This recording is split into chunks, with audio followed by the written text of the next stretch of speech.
38페이지 선상탄 해석 마주 하도록 하겠습니다.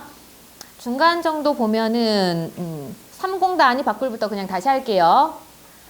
3공도 삼정승과도 아니 바꿀 제1강산의 아름다운 강산에 부평초 같은 어부의 삶을 한 조각 배가 아니라면 어디에 붙여 다니겠느냐. 이런 일을 보건대 배 만든 제도야, 배를 만든 제도야 지묘한 듯 하다마는 어찌하여 우리 무리들은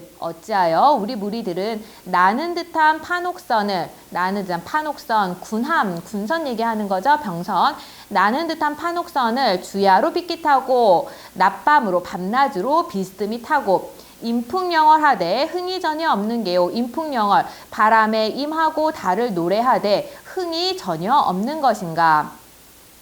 서길 선중에는 배반이 낭자터니 과거 배 안에는 배반 술잔이 낭자하더니 가득하더니 과거 배 안에서는 술잔이 가득하더니 금일 주중에는 오늘날 배 안에는 대검장창뿐이로다. 한 가지 배엄마는 가진 배 다라니 한 가지 배이지만 똑같은 배이지만 그 속에 가진 바가 서로 다르니 기간 우락이 서로 같지 못하도다. 기간 그 사이에 근심과 즐거움이 서로 같지가 똑같지가 못하구나. 과거와 현재 그 사이에 근심과 즐거움이 완전히 확 바뀌어버렸죠. 그래서 그 근심과 즐거움이 서로 같지가 못하구나.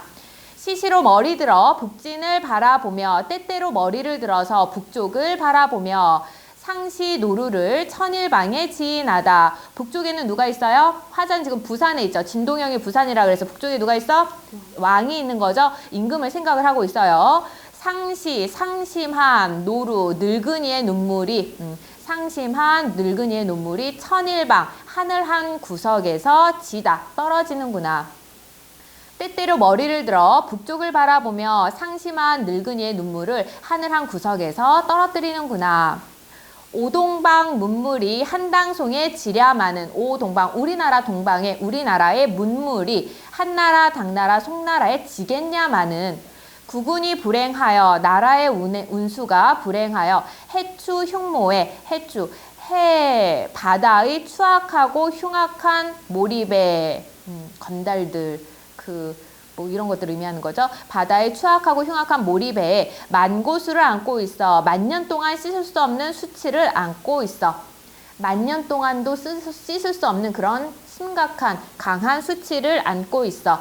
100분의 1가지도 못 씻어버렸거든. 100분의 1도 아직 못 씻어버렸거든.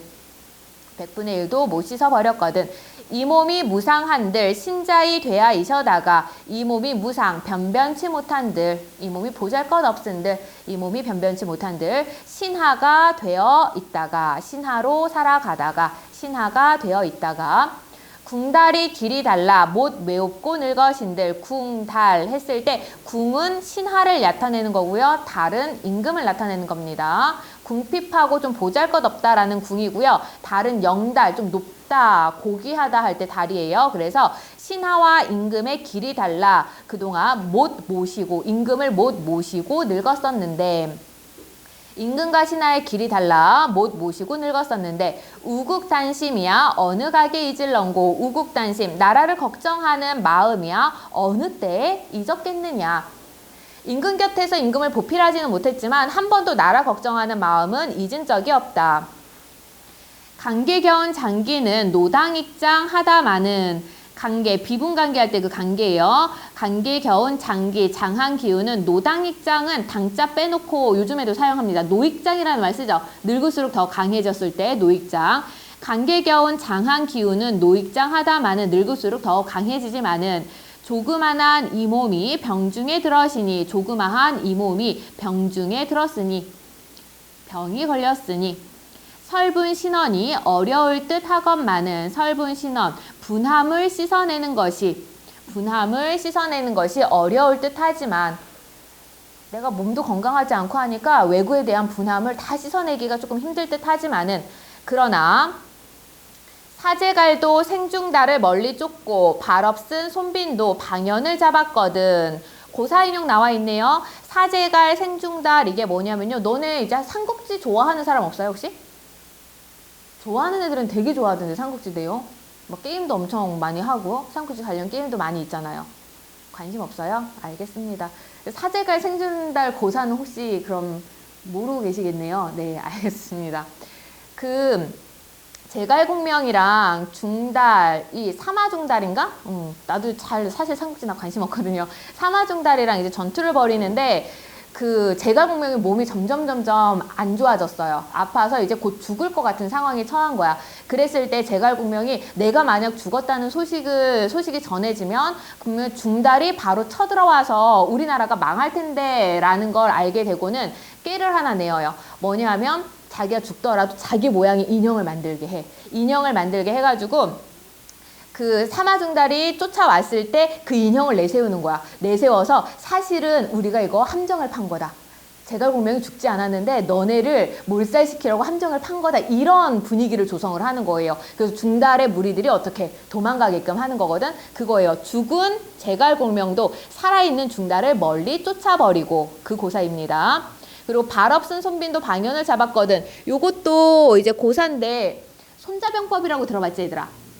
병법의 대가인 손자의 후손이에요. 여기에 있는 손빈이라는 아이가. 손빈이라는 사람이 굉장히 뛰어난 지략가였거든. 병술에 굉장히 뛰어난 지략가였는데 이 손빈이랑 방연이랑 어릴 때부터 같이 병법을 공부를 했어. 근데 손빈이 뛰어나니까 이 방연이 옛날부터 약간의 질투심을 가지고 있었나 봐. 근데 먼저 등용이 된 게 방연이에요. 그 당시에 여러 나라들이 막 중국이 분열되어 있을 때이기 때문에 방연이 이 나라에서 이제 군사로서 근무를 하게 되는데 그때 손빈이 딱 왔어. 이 나라에 마침 머물게 되었는데 방연이 생각을 한 거야. 손빈이 너무 뛰어나니까 얘가 다른 나라에 가거나 하면은 혹은 우리나라에 있다고 할지라도 나를 어떻게 넘어설 게 분명하다. 안 되겠다. 미리 처치를 해야겠다 싶어서 손빈에 대해서 모함을 하고는 손을 다 자르고 감옥에다 가두어 버려요.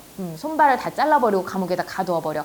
그랬는데 그 상황에서도 손빈이 약간 지략을 내세워서 마침 그 주변을 지나가는 다른 나라 군사 일행에 함께 합류를 해서 다른 나라로 갑니다. 그래서 그 나라의 이제 장군이라 그래야 되나? 지략가가 된 거예요. 방연에 대한 원망이 굉장히 클 거 아니야. 그래서 그 상황에서 전투가 여러 번 벌어지는데 그때 결국은 손빈의 지략으로 인해서 방연이 죽음을 맞이하게 되거든요. 그 얘기예요. 발 없는 손빈도 방연을 잡았거든. 하물며 이 몸은 손과 발이 다 갖추어져 있고 하물며 이 몸은 손발이 갖추어져 있고 명맥이 이어져 있으니 죽은 제갈공명도 사람을 쫓아버릴 정도로 나는 아직 살아있으니 명맥이 이어져 있으니 서절구투를 적으나 저을소냐. 서절구투 쥐와 개 같은 그런 외구를 해석하지 마세요. 이거 너무 좀 개 같다, 뭐 쥐 같다 하면 좀 그렇잖아. 서절구투를 조금이나마 저하다, 두려워할 소냐. 서절구투를 조금이나마 저하겠냐. 외구를 조금이나마 두려워하겠느냐. 비선에 달려들어 선봉을 거치면 구시월 상풍에 낙엽같이 치리라.